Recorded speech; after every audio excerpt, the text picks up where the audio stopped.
Hi guys, we're going to make lemon and cream cheese French toast casserole. I've sprayed the bottom and the sides of a 9 by 13 inch baking dish with nonstick cooking spray, and I'm going to set that to the side. And in a bowl I have an 8-ounce block of cream cheese that has been softened to room temperature. I'm adding 1/3 cup of granulated sugar, 1 large egg. I'm going to mix this on medium speed till combined and smooth. Now I'm adding in 1 teaspoon of lemon juice, that's fresh lemon juice, and I'm going to stir that in. In another bowl I have a 1/2 cup of whole milk, and I'm going to add 8 large eggs. 8 large eggs to this. I'm not adding half of the egg. 1 teaspoon of vanilla extract. And I'm going to whisk this together until it's combined.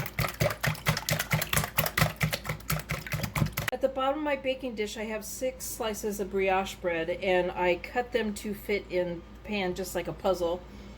I put my cream cheese mixture on top of that and I spread it out evenly. I used an offset spatula to do that.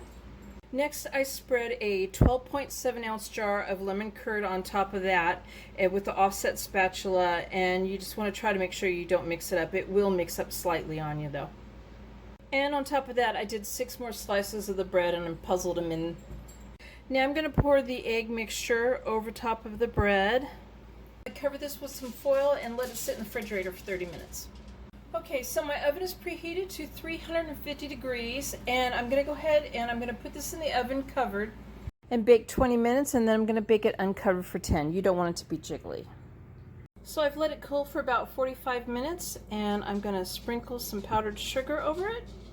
I sprinkled some fresh blueberries around just for some decoration, and there is my lemon, cream cheese, and French toast casserole. And I hope you guys like this video. Please give it a thumbs up and subscribe to my channel, and thank you guys for watching.